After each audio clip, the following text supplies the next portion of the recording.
Olá, seja muito bem-vinda, muito bem-vindo. O programa Humanamente já está no ar, uma parceria da Band News FM com o Instituto de Psiquiatria do Hospital das Clínicas da Faculdade de Medicina da USP. Sempre comigo, Roberta Russo, na melhor análise médica da imprensa brasileira. Doutor Daniel Barros, tudo bem? Tudo jóia, Rô. Hoje vamos falar. É engraçado, o Humanamente é sempre tema relevante, né? A gente não fala de tema irrelevante aqui, mas a gente vai falar de um tema que eu acho importante, porque quando você fala, por exemplo, de uso de drogas, ninguém fala, isso aí não é um problema. Todo mundo sabe que isso é um problema. Mas do tema que a gente vai falar hoje, tem gente que acha que não é problema, tem gente que acha mimimi, tem gente que acha que é bobagem. Então, fundamental a gente trazer um panorama dessa questão e aprofundar nas consequências emocionais para as pessoas que sofrem. Consequências muito profundas, difíceis, né, de lidar também. Ressalto que a gente está gravando mais um programa Humanamente da sala digital da Band. Inclusive, daqui a pouquinho vamos mostrar algumas pesquisas para dar temperatura do que as pessoas querem saber sobre esse assunto, que é a violência contra a mulher. Humanamente hoje vai conversar um pouco mais sobre os traumas, os tratamentos psicológicos para as mulheres vítimas dos mais diferentes tipos de violência, não só a violência física, mas também outros tipos.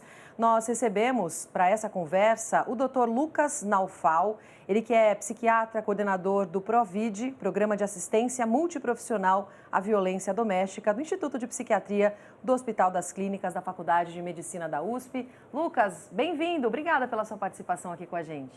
É um prazer estar aqui com vocês. Ô Lucas, eu queria já sair assim de cara perguntando isso que eu falei na abertura, de que tem gente que acha que isso não é um problema, que a violência doméstica não é um problema, que se exagera muito, que não é bem assim.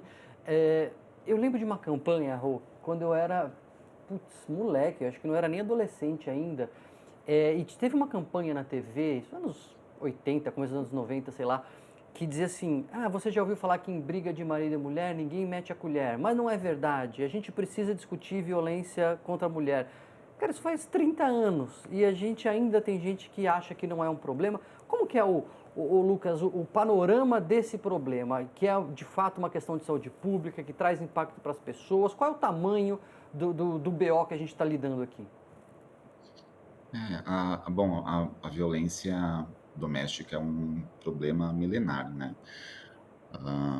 Depois eu vou explicar um pouquinho para vocês também até a questão transgeracional da violência, mas a violência está presente desde o início da humanidade.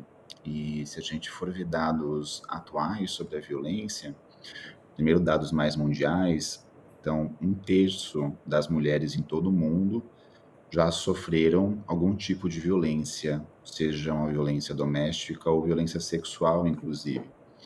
E esse dado, ele não é um dado, ele também é bem representado no Brasil. O Brasil também, né, um dado da ONU de 34% das mulheres brasileiras já sofreram algum tipo de violência. Então a violência está aí, ela sempre esteve, na verdade, e cada vez mais, claro, que está tendo um olhar mais cuidadoso, até na história do direito, o quanto que os ganhos de direitos, ganhos jurídicos relacionados à violência doméstica são super atuais, né? Se a gente for pensar na Lei Maria da Penha, por exemplo, que é atualmente o principal mecanismo de defesa contra a violência à mulher, ela completou a sua maioridade agora, né? Ela fez 18 anos em agosto desse ano de 2024. Então, uma lei que surgiu em 2006. Se a gente for pensar numa história do mundo, por exemplo, da história da humanidade, é um avanço muito recente. E os problemas relacionados à violência doméstica, eles são muito silenciosos também. A gente acaba ficando preso na ideia da violência física, que é uma das violências mais exuberantes, digamos assim, né? É a principal consequência que a gente não quer que tenha num caso de violência, mas existem tantas outras formas de violência silenciosas que vão se instalando ao longo do tempo, termos de dominação, de controle, violência psicológica, violência patrimonial, moral, etc., violência sexual. Então, todos esses tipos de violência, eles vão acontecendo também. Uhum. E se a gente for também olhar para a origem da violência, A gente não pode deixar de falar de desigualdade de gênero, de violência de gênero, de patriarcado, que são estruturas sociais que estão aí há muito tempo, né? As nossas sociedades, elas se basearam em torno dessas estruturas. Então, é um problema endêmico muito difícil realmente de separar as várias facetas, né, que um quadro de violência doméstica pode ocasionar. Uhum. E, enfim, não é difícil de imaginar a grande repercussão na saúde mental que uma situação de violência pode causar, né? E é justamente nesse assunto que a gente quer entrar demais e profundamente, né, Lucas? A gente tem alguns dados que mostram aqui, o Lucas estava trazendo, né, esse cuidado com a mulher. É mais recente, apesar da violência doméstica, Claro. da violência contra a mulher ser milenar e estar presente em todas as camadas da nossa sociedade. Nossa sala digital da Band pegou aqui alguns dados de buscas, por exemplo, de pesquisa sobre violência doméstica por ano desde 2014. Para quem está acompanhando a gente pelas imagens, fica mais fácil acompanhar e observar. Quem está pelo Dial, ela foi numa crescente desde 2014 e chega ao ápice nos anos justamente de 2021, 2022, na pandemia, quando a gente teve aquela situação, sabemos, as pessoas mais fechadas em casa e a violência contra a mulher aumentando. Depois, em 2024, caiu um pouquinho, mas se manteve num patamar muito alto, até pelo incentivo também para que as mulheres denunciem. Temos uma outra arte aqui também da nossa sala digital, falando de relacionamento abusivo. Os principais termos buscados aqui no nosso país mostram buscas sobre relacionamento abusivo, mas também na relação disso com ansiedade, sinais de relacionamento abusivo e como sair desse tipo de relacionamento. E mais uma tela só para a gente encerrar também, mostrando o aumento de buscas desde 2014 por marido, noivo ou namorado abusivo, mostrando como o tema também é recorrente aqui no nosso país, mas principalmente o interesse em relação a essa palavra, né? Relacionamento abusivo, relação com ansiedade. A gente pensa muitas vezes na violência física e até em vidas que são interrompidas por causa da violência contra a mulher, mas como é que a violência psicológica também pode gerar transtornos psiquiátricos e dificuldades até na formação de mulheres que sofrem essa violência mais jovens, doutor? Uhum. A violência psicológica, ela é uma das mais silenciosas que vão se instalando dentro de um relacionamento, né? Primeiramente, sim, a gente sempre tem que fazer um recorte individual de cada um que está dentro daquela relação, né? A gente entende que esse passar transgeracional da violência, ele tem uma origem psicológica na família, por exemplo, que filhos de casais que sempre tiveram um relacionamento abusivo, um espelho de relacionamento abusivo, pais violentos, né, ou pais que tiveram violência doméstica na infância daquelas crianças, tanto aquele menino que vivenciou aquilo ou também foi vítima de violência doméstica, ele pode internalizar que alguns comportamentos são normais, são naturais, né, o domínio sobre a mulher, a forma de controle através da violência. E esse menino pode se tornar, por exemplo, um futuro agressor em qualquer das agressões que a gente vai ver. Mas também aquela menina, ela cresce também com esses aspectos internalizados, né? Ela também cresce normalizando a violência, ou está até se relacionando no futuro com pessoas que são semelhantes na forma de controle, né? Na forma de se relacionar. Então, não falando só exatamente daquele casal já quando ele está crescido e a violência se instalando, individualmente algumas pessoas já podem trazer algumas questões psicológicas lá do passado que facilitam entrar em relacionamentos onde essa violência ela não é tão clara no primeiro momento. E isso acaba ficando, né, vai se desenvolvendo ao longo da relação do casal. Então, a Lucas, violência desculpa, psicológica. só para esclarecer aqui para o ouvinte não perder a, desculpa interromper sua linha de raciocínio, mas eu acho que é uma dúvida que fica muito importante aqui. Quando você fala desses exemplos que você está dando e cita a transmissão transgeracional da violência, o que você está dizendo é que isso pode ser transmitido de geração para geração, e eu queria entender se isso é do ponto de vista psicológico ou é cultural, ou são os dois, é uma coisa que a pessoa, por estar submetida naquela situação de violência, ela vai adoecendo de alguma maneira e adota esses comportamentos, ou ela também vai aprendendo que aquilo é normal e culturalmente acha que é assim que funciona, é um pouco dos dois, é só para entender como que se dá essa transmissão intergeracional que você falou. Exatamente, Daniel. Tem os dois envolvidos, a cultura patriarcal, a cultura machista, ela vai além do núcleo familiar e todos nós crescemos com esses símbolos, né, do patriarcado, do machismo. Isso a gente vê na história da humanidade, nas questões trabalhistas, questões de renda. Isso atravessa a família de alguma forma.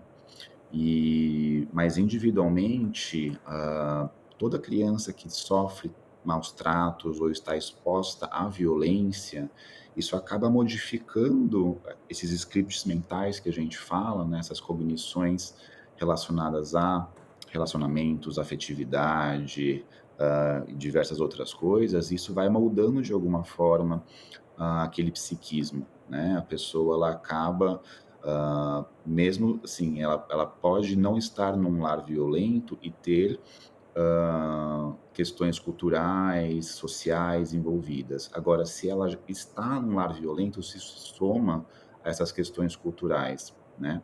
Então, a violência ela acaba passando de uma forma muito silenciosa. Então, era isso que eu estava explicando dessas crianças que crescem em lares violentos, que além desse impacto cultural, social que todos nós estamos ao zero já submetidos, elas desenvolvem outras questões mais refinadas relacionadas à violência, né?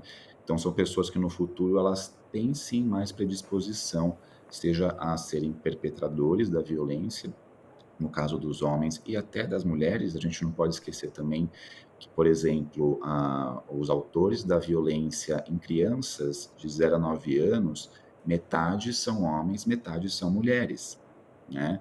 Se a gente contar também os outros tipos de violência, não só as agressões físicas, por exemplo, negligência. No final da vida, também os autores da violência em vítimas de acima de 60 anos, 70 anos, também tem, por exemplo, 30, 39% de autoras femininas, né, de autoras mulheres. Então, a violência, ela está inserida nesse aspecto psicológico na formação aí do indivíduo, né?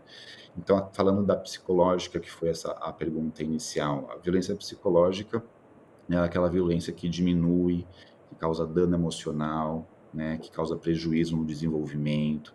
Então, xingamentos, ações que visam desagradar, controlar as ações.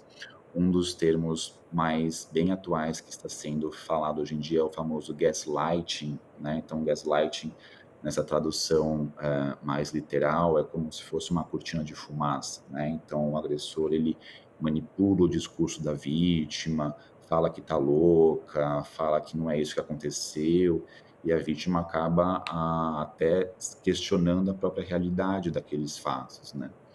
Então, a violência psicológica ela é um dos grandes autores aí do sofrimento emocional em todas as vítimas de violência doméstica. Isso tem tudo a ver, Lucas, com o que hoje se fala de relacionamentos tóxicos. Lógico que um relacionamento tóxico não é exclusivo de um relacionamento afetivo, né?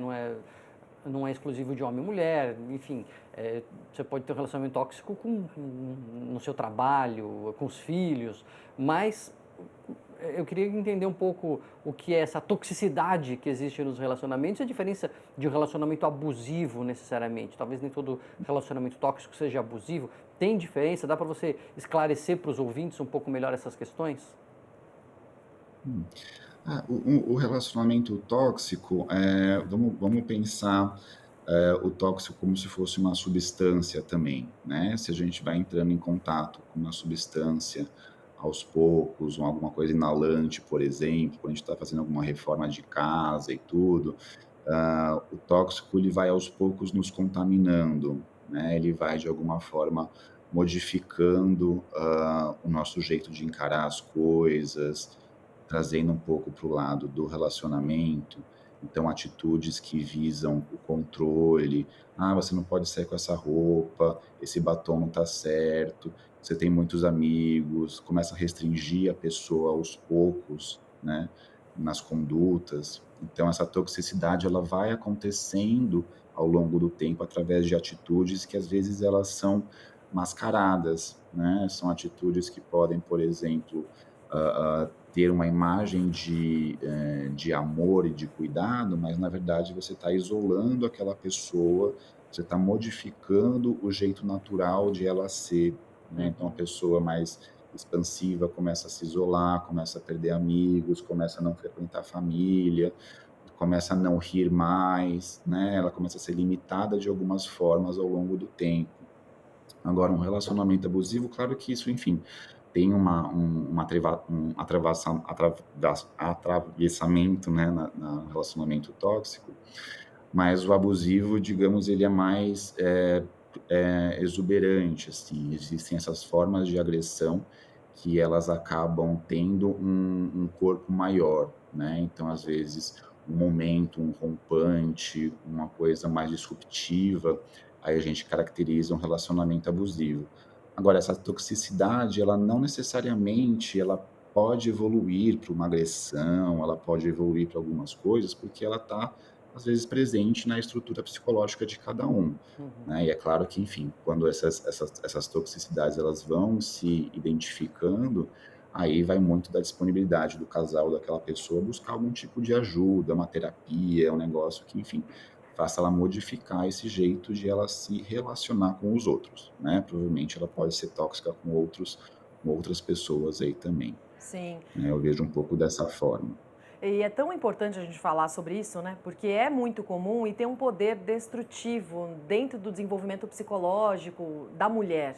Eu queria justamente que você falasse sobre isso, doutor, sobre relacionamentos tóxicos e abusivos de uma forma geral, mas em que não há agressão. Ainda assim, qual é o poder de destruição do aspecto psicológico da mulher? A relação até com doenças psicológicas também que precisam ser tratadas. A mulher pode sofrer ainda as consequências de um relacionamento muitos anos depois? Uhum, uhum. Sim, não, isso é muito importante, Roberta. Eh, Primeiro que o próprio esquema, digamos assim, do relacionamento tóxico, ele é algo silencioso, né, ele vai se instalando ao longo do tempo, a pessoa, a vítima, ela pode de alguma forma, ir mudando o seu jeito de ser, né. Então se a gente for falar em termos de saúde mental, alguns sintomas eles podem começar a aparecer numa pessoa que está envolvida num relacionamento tóxico. Então, irritabilidade, insônia, falta de concentração, alteração de apetite, pesadelos, isolamento social, né? Isso não necessariamente configura transtorno psiquiátrico, mas se a pessoa ela percebe esses sintomas acontecendo, bom, tem alguma coisa errada por aí, né? A permanência desses sintomas por um tempo, aí sim isso pode desenvolver transtornos psiquiátricos mais comuns. Então a gente está falando aqui de depressão, de ansiedade, o auge da ansiedade aí com um transtorno de pânico, por exemplo, transtorno do estresse pós-traumático. É mais difícil a gente falar em transtorno do estresse pós-traumático quando não há um trauma, assim, muito exuberante, apesar de o trauma ser muito subjetivo, né, cada um interioriza o trauma daquela forma mais específica. Mas quando existe uma agressão mais importante, seja uma agressão psicológica, física, sexual, né, existe uma quebra da integridade daquela pessoa, o trauma ele pode aparecer também muito tempo depois do que aquele evento traumático, né. Então o transtorno de estresse pós-traumático, ele é uma entidade que ele pode reaparecer lá no futuro, ou até quando a pessoa se tocar que foi vítima de uma violência, que naquele momento ela não se identificava, né. Então todas esses transtornos, eles são os mais prevalentes num quadro de violência doméstica. A gente não pode esquecer do uso de álcool, abuso de substâncias também, O nosso psiquismo, de alguma forma, ele vai dando um jeito a se adaptar às situações, né? Ele vai dando um jeito de você fugir um pouco da realidade, ou você ter algum prazer imediato, ou você lidar com a situação de alguma forma. Então, o uso de substâncias, ele também está envolvido nesse esquema de você lidar com as sensações, de você lidar com as situações, né? Então, as pessoas, elas podem desenvolver um uso de substâncias mais importante e consequências desse uso.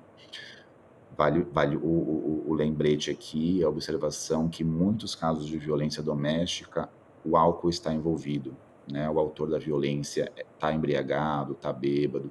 Então, o álcool, ele é um fator muito importante na dinâmica da violência doméstica, né?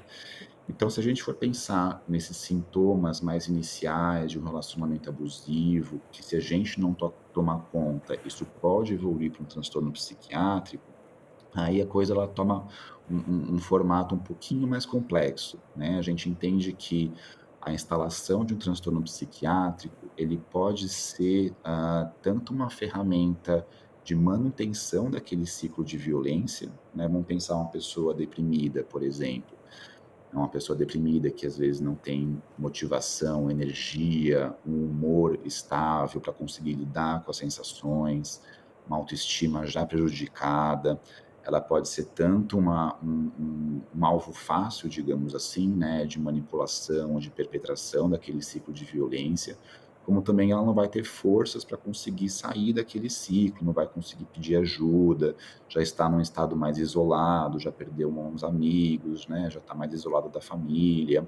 Então, a instalação de um transtorno mental num quadro de violência doméstica, ele é muito importante para a gente avaliar esse prognóstico todo, né? Então, por isso que é importante cuidar da parte da saúde mental, porque se a gente ajudar, né, a lidar com esses transtornos, a aliviar a depressão, aliviar a ansiedade, a gente consegue ferramentas psíquicas para a pessoa sair daquela situação, né? É, Dificilmente a gente vai conseguir pegar um autor da violência e cuidar dele, né? Pensando nessa ideia mágica, ele vai mudar, ou ele vai melhorar, ou as coisas vão ser diferentes. Então a gente tem que cuidar daquela vítima, para aí sim, enfim, né? O tratamento dá conta de oferecer informação, de oferecer suporte, oferecer estabilidade para ela conseguir por conta e com ajuda psicológica também sair daquela situação. é claro que isso é muito falado, né, Roberta e Lucas, que uma pessoa, uma mulher numa situação dessas raramente consegue sair sozinha, até porque ninguém gosta de estar numa situação de sofrimento. Então ninguém escolhe livremente, eu vou lá porque lá eu me sinto mal, eu vou me relacionar com essa pessoa porque essa pessoa me faz mal. Isso é uma coisa que, como o Lucas está explicando ao longo do programa, vai sendo construída com o tempo. E até chegar na violência física, do jeito empurrar, bater, dar um tapa, muitas vezes tem anos, né, de construção dessa violência, de desqualificar a opinião do outro, de não levar em consideração, de minimizar, de diminuir, de humilhar, de controlar, isolar. E muitas vezes as pessoas, o ouvinte pode falar assim, tá bom, mas como é que eu sei se eu estou num relacionamento abusivo ou não? Como é que eu sei se eu estou num relacionamento tóxico ou não? E, embora a gente possa teorizar um monte de critérios aqui, Lucas, eu sempre gosto de pensar assim com os pacientes, com as pessoas que eu converso. Este relacionamento, esta relação faz você florescer, desabrochar? A sua vida é melhor nessa relação? Ou é uma relação que te faz murchar, faz te diminuir, faz a sua vida ficar menor? Porque um relacionamento bom, saudável, você é melhor com aquela pessoa do que era sozinho. Né? Você está num patamar superior assim, de vida. Mas se você está se fechando, se você está diminuindo, se aquela relação não te faz florescer, não é uma relação boa. Eu não sei se é tóxica, se é abusiva, eu não sei que nome que vai dar, mas não é uma relação boa para você. Não sei se você concorda, Lucas, com esse critério macro, né? Eu Uhum, não estou dizendo assim na minúcia, mas exatamente. para o ouvinte se identificar e cair a ficha, opa, peraí, esse relacionamento é bom ou não? Exatamente. Não, você falou tudo, Daniel. Acho que até uma avaliação interna de cada um, né? Como é que eu era antes desse relacionamento? O que esse relacionamento me agregou, né? Como é que tá?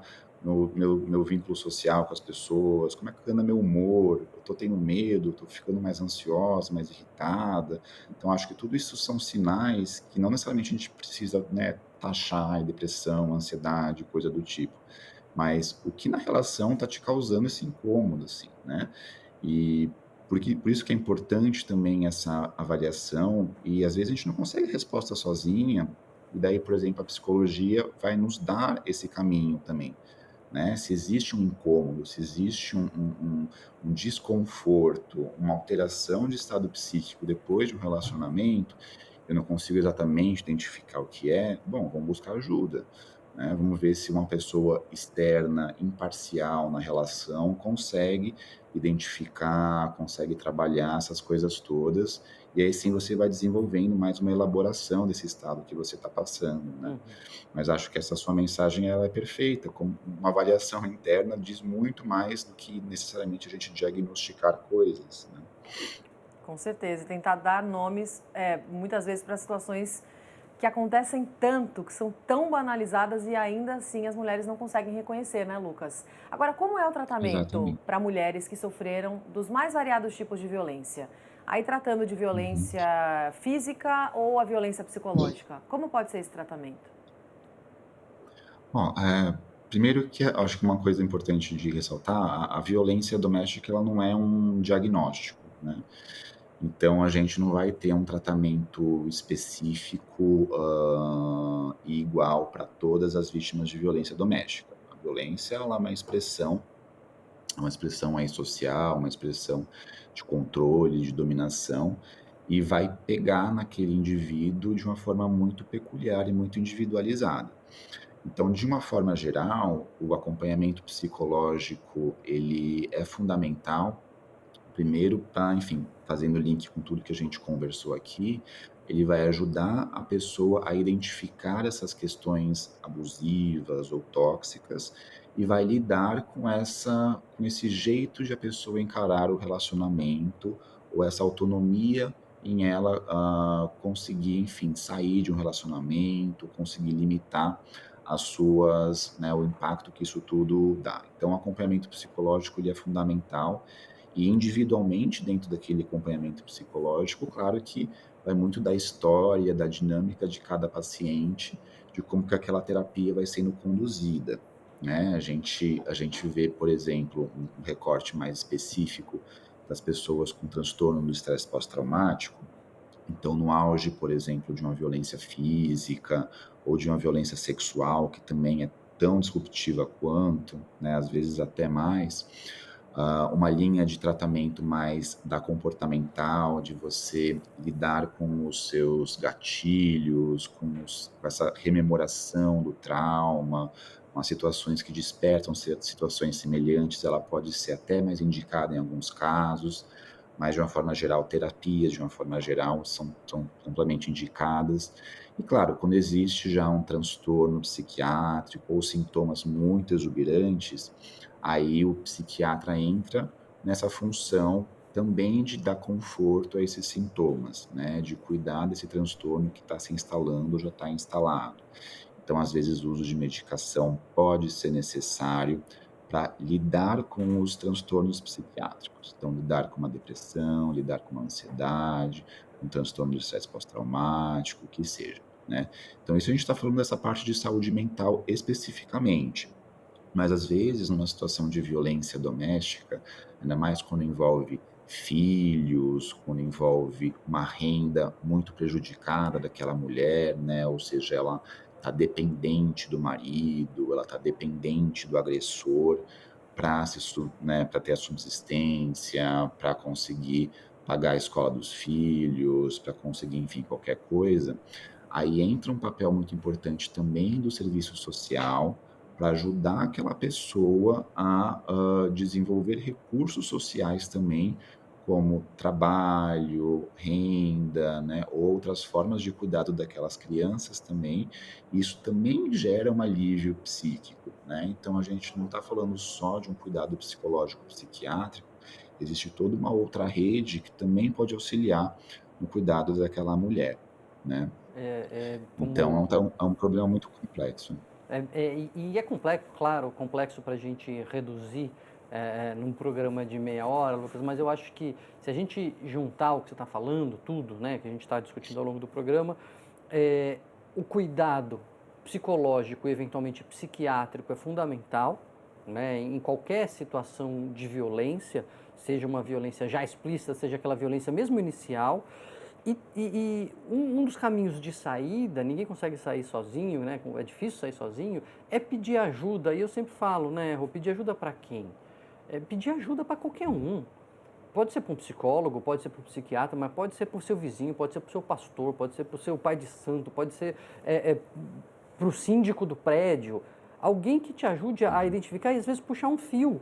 Né? Porque a pessoa ficou isolada, então ela consegue começar a diminuir o isolamento, sei lá, frequentando uma igreja, uma ONG.